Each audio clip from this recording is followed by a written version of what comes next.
Good morning. Have you ever made a plan to trick someone that you thought would work, but turned out completely differently? How did it make you feel? Was your future behaviour changed as a result? When I was about 8 years old, I'd been at swimming club. Our session had finished, I got changed, and I met my dad in the reception of the swimming pool. I thought it would be hilarious to run outside ahead of him and hide behind a wall so I could jump out and scare him when he came out the door. To make sure I was really well hidden, I didn't put my head up, I was committed, until he walked past. And then I jumped out, totally delighted with myself, with a massive boo. And so imagine my surprise when it wasn't my dad who I saw, but a lady who I didn't know, looking slightly alarmed, and my dad behind her looking pretty amused. How did I feel? Fairly embarrassed. Did it change my future behaviour? Possibly. I mean, I might have had a sneaky peek the next time to make sure it was the right person I was trying to scare. It's a trivial example, but this story tells us about a group of men with a plan and an unexpected outcome. Hopefully, we'll find it also tells us more than just to check who you're trying to scare. When I first looked at this passage, I read it on my Bible app, and I thought it was really interesting, thought-provoking, challenging, shocking, and that's true of lots of Bible stories, isn't it? But then I opened my Bible at home to have another look and found the passage was in italics with a note saying that the earliest manuscripts and many other ancient witnesses actually don't even contain it. It turns out, historically, this has been quite a controversial passage. And suddenly, talking to all of you about it became a little bit more daunting. It's not a question of authenticity. Bible scholars are in agreement that this event did happen, but it's more the nature of the story and the potential message that could be taken from it. The early church was really clear about its view on adultery and how serious a sin it was. There was some concern that the sin of adultery was somehow downplayed in this passage. We'll see that's not the case. But this is far more about seeing the love of Jesus played out in a really high-octane situation. Hopefully, we'll also see the transformation it brings to the people who were there to witness it. So imagine the scene, horrifying though it is. A lone woman is led into the temple by a group of men and made to stand in front of all of them. The men tell Jesus and all the others gathered that she's been caught in adultery, and announce that she should be stoned to death, the most barbaric of punishments. Let's be clear here. This woman was being publicly shamed and made an example of when the punishment for her sin could have been decided in private.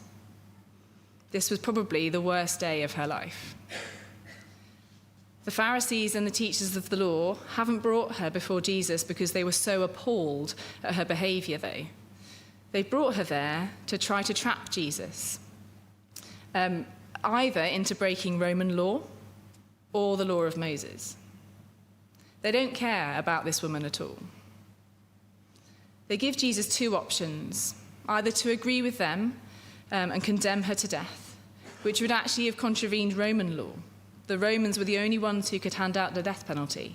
Remember, it was Pontius Pilate who had to put Jesus to death. The Jews didn't have the right to do that. Or the alternative was to say she didn't deserve any punishment, which would have contravened the law of Moses, which stated the punishment for adultery was death by stoning. What the Pharisees didn't expect was the response they actually got from Jesus. Initially, Jesus stays quiet and instead bends down to write on the ground.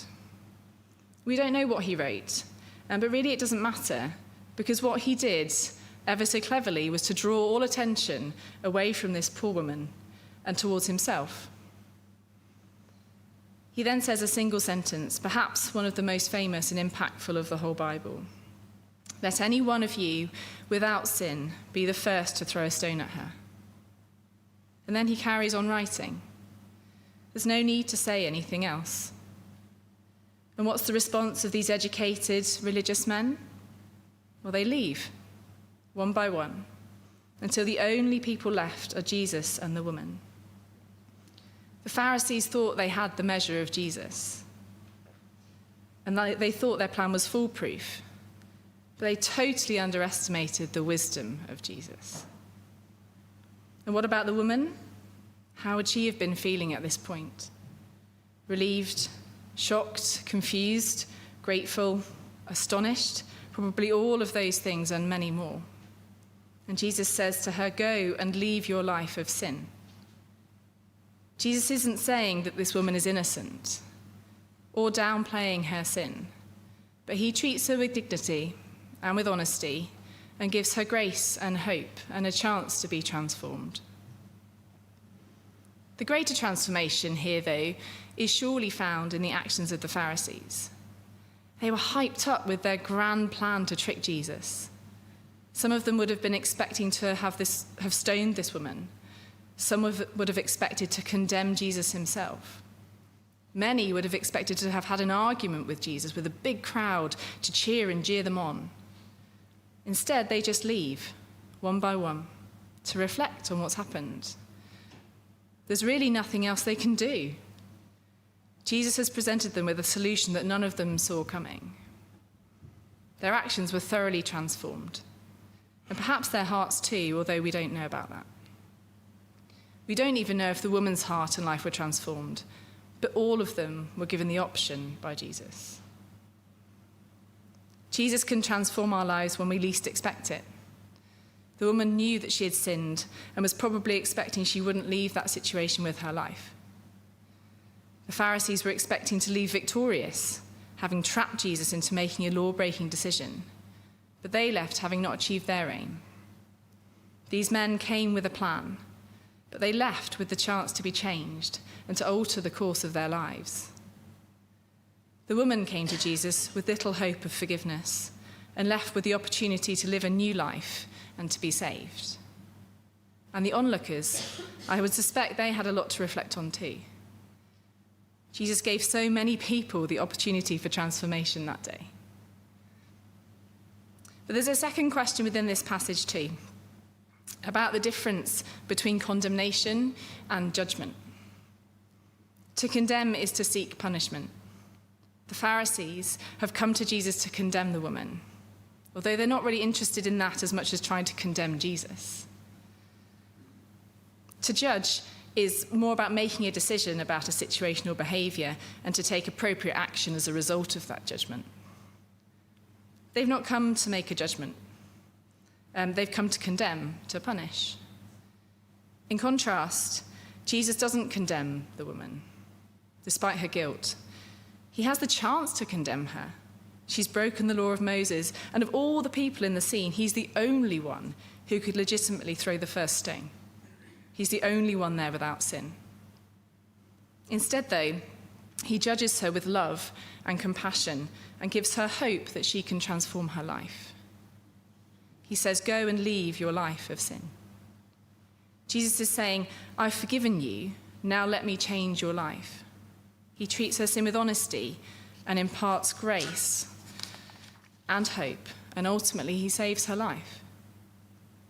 We see this message of hope again in John 3:17, where it says, "For God did not send his Son into the world to condemn the world, but to save the world through him." What a wonderful truth it is that we serve a forgiving, compassionate God who doesn't ignore our sin, but who forgives us and gives us a chance to change our actions, to grow and to be transformed. Instead of being condemned, we're saved by Jesus. So how can we see this playing out in our daily lives? I'd hope that none of us would ever be in the position of being asked to make a judgment about someone who's due to be stoned to death. But we are called to make judgments about ourselves, within our families, in our friendships, with our colleagues, and about people we don't know. We make judgments about people every day, some big and some much smaller. One of my current roles in life is as captain of my hockey team. It's a real honour to captain, and it's a role I've always enjoyed. But this season I've found it really tough at times. One of my biggest jobs is to make decisions about selection, to decide which players should play for us this weekend and which need to be dropped down to a team below us. In order to make those decisions, I have to make judgments about the performance of each of my players every week, and make a decision. And between my coach and I, we make good, fair decisions. A few weeks ago, we had to make a decision about a particular player who had been playing for us all season and whether she should drop down a team. She's a forward, and she'd been really struggling to score goals. But her effort and commitment were really great. My opinion was that she should probably move down for a week or two, gain some confidence, and then come back up into our team again. But my coach was convinced she should be moved down permanently. I know it's not a serious situation, but it felt like she was being condemned, like she wasn't being given another chance. I lost the argument, and then I had to deliver the bad news. That's my role. It's my least favourite part of my job. Did I judge her performance in the right way, though? Should I have fought harder for her? I don't know the answers to those questions. I know I find it a challenge every week. These are my friends I'm having to make judgments on. I just have to hope I do it with as much grace as possible. I think, as a society, we hear many more negative judgments than we do positive ones. So much so that sometimes we can think of judgment as synonymous with condemnation. Jesus isn't telling us here that we should shy away from judgment, but he's showing us how it should be done. If we make judgments, either positive or negative, from a place of compassion and love, then we give ourselves and others a chance to be transformed. When we judge and are judged out of love and with grace, it can transform our lives and the lives of those around us. I'm going to tell you one more story which I hope illustrates this. Around a year ago, I was walking back home from town with Ben and Caitlin. It had been a tricky morning, with lots of tears, not just theirs, and we were nearly home. I was pushing Ben in the buggy, and I had Caitlin on my back after she'd said she was too tired to walk, and I'm sure I looked like the exhausted parent that I felt.